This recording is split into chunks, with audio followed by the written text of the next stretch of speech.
Chapter 102. Garth McKee stood in the hot sun by the bleachers, tapping his fingers on the infield fence. He stared at the police officer over on Route 41. He was redirecting traffic up Legion Avenue, away from the main road. It was 20 minutes to 11, and still no sign of Thomas and Jeremy. Garth's brow furrowed with concern. There must be a logical explanation for the delay, he thought. The cops probably made them go around the long way. Game time is 11. Thomas knows that. How could anyone forget after all the hoopla from Jeremy? They should be here for warm-ups. He silently prayed nothing was wrong. Randy Gardner was on the mound, pitching to Ricardo for batting practice. As the team's head coach, this was the way he liked to start things. He usually had Jeremy at his side, though. Randy was concerned his star pitcher hadn't shown up yet.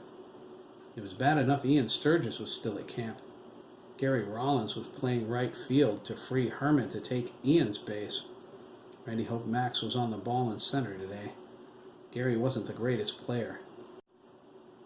He was just going into 8th grade in the fall, and not very coordinated.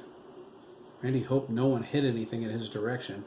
Gary would probably miss it and take one in the face again. Everyone's anxiety level was up, especially after the barrage of sirens. Randy saw a look of dread come over Kevin's face. He couldn't blame his assistant coach. If anything happened to Matt, Randy would never get over it. Where's Jeremy? Randy thought, as Ricardo clipped one to third.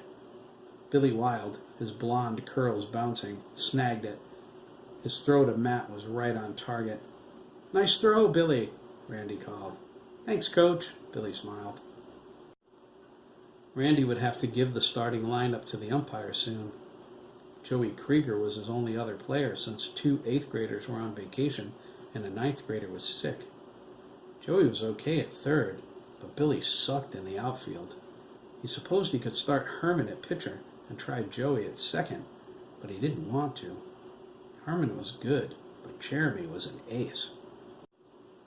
God, can that kid throw, Randy thought. The point was moot. If Jeremy didn't show up, there wouldn't be a game.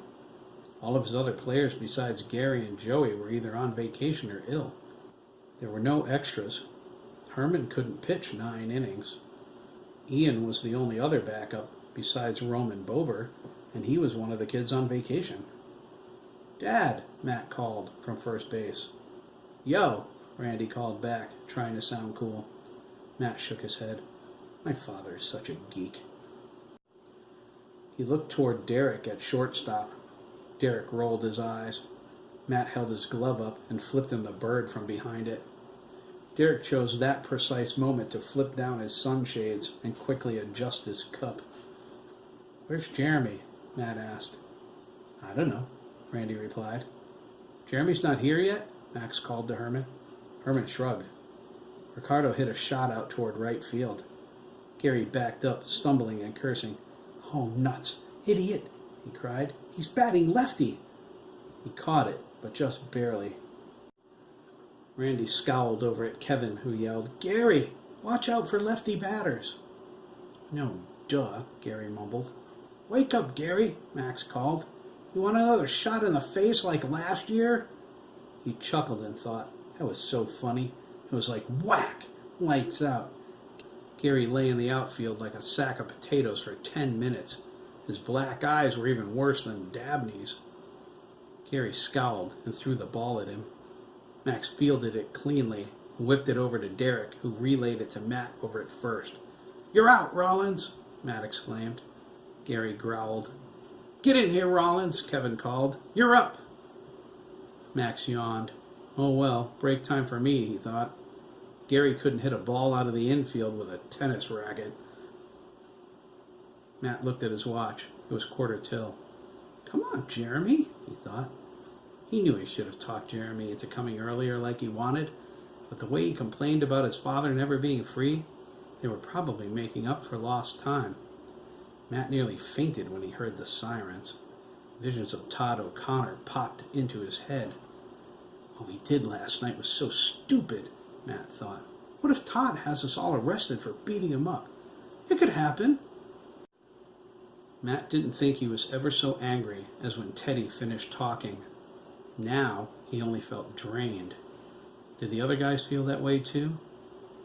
Kevin walked over to Garth and tapped him on the shoulder.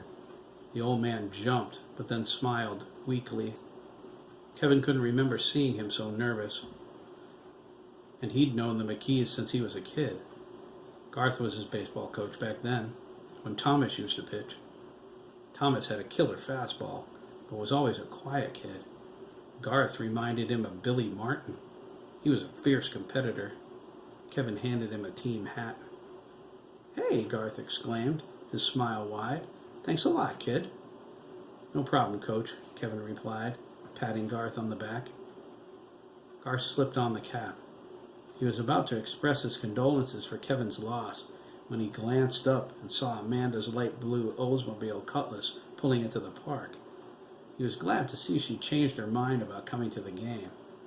He noticed how fast she was driving, and his heart skipped a beat. Amanda drove like an old lady. She looked more like Kyle Busch right now. Something was wrong. "Hey, Coach," Randy called. He pointed at the Oldsmobile. "Isn't that your wife?" Garth stood there as she charged toward them, too busy praying to answer him.